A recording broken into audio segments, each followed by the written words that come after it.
What if I told you that Kim Jong Un was the world's best fiddle player?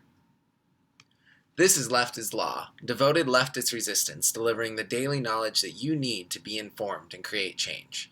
I'm Ryan. Let's break it down. I've been a little busy the last few months, and so I haven't been making as much content as I've wanted to, but now that I have the chance, I want to share this theory I've had with you for the last month or two. So, recently, Kim Jong Un and Donald Trump have perhaps the greatest bromance imaginable. And this, of course, represents a massive shift from where we were before. Trump is calling this a massive success. He's saying there's going to be denuclearization. We don't have to give up anything.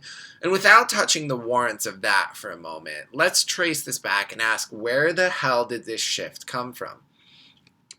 Remember how at one point, not so long ago, literally the spring, Trump was calling Kim Jong Un a deranged lunatic, threatening to destroy him with fire and fury, and Kim was calling Trump a moron, a dotard, and so forth, saying that he would threaten the United States with 1,000 times the revenge of whatever the United States did to him. And at the time, the Kim regime actually had the most developed nuclear weapons that they have had to date. For the first time, they were demonstrating the ability to potentially launch things close to the United States. So, what changed? Because we didn't seem to have any deviation from this course whatsoever. Well, Trump, his fans, his friends, his family would love to have you believe that it is his foreign policy that did this, that his threatening rhetoric and the way that he presented a very hardline foreign policy stance has caused everyone to get on board and Kim Jong Un to be afraid and to change his way in order to see it Trump's way. And this is the art of the deal. In fact, some people have even called for Donald Trump to receive a Nobel Peace Prize. But what we should ask ourselves in this instance is, what Donald Trump did, does it really represent a departure from any prior U.S. foreign policy? And the answer to that question is no, it doesn't. Every regime before Donald Trump's has been doing really the same thing. Obama, Bush, years and years date back with North Korea of we sanction them, we threaten them, we say that we're, gonna have this big military stance of South Korea, and Donald Trump really didn't do anything different. Yes, he was another degree higher of all of those things, but it is hard to believe that Kim Jong Un at any point throughout this process felt truly threatened. So what if, instead of the idea that Kim is actually threatened, he was playing the United States by pretending to feel threatened? Think about how to approach Donald Trump from a North Korean perspective. First of all, you can't actually drop a nuclear weapon on the United States. Even if you were able to design one and you were able to launch one, we do have missile defense systems, and let's say you even successfully got one nuclear weapon off in the United States, well, you would certainly be wiped out, right? There would be very little left of North Korea. I don't doubt that from Donald Trump. I don't doubt that from almost any U.S. president to date. They all have a history of violent retaliation to the notion of the loss of U.S. lives.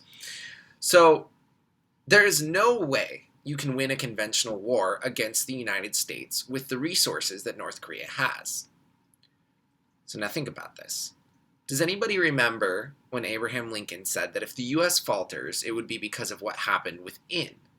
Well, what if North Korea was trying to destroy the United States from within? Consider this, and bear with me for a moment. Trump's policies are awful. Those of us who keep up with them know this. We know his foreign policy methods are dangerous. He's sparking massive trade wars, betraying longtime U.S. allies. He's emboldening Israel. He's doing a bunch of things that are not very good for the United States as a whole. So what if your best option, as North Korea, was to make the United States re-elect Donald Trump? Think about this.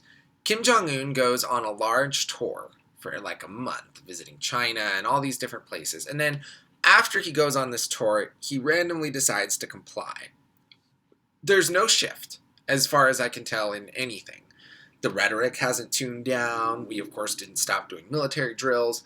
There was no change that should have made Kim decide to comply.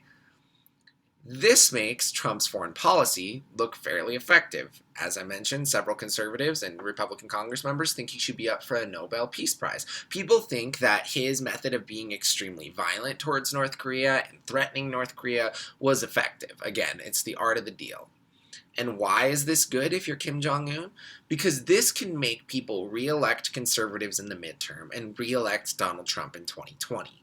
And if I'm right, and Kim Jong Un is right when he calls Donald Trump a moron, then the re-election of Donald Trump is far worse than anything that Kim Jong Un is actually able to do to the United States.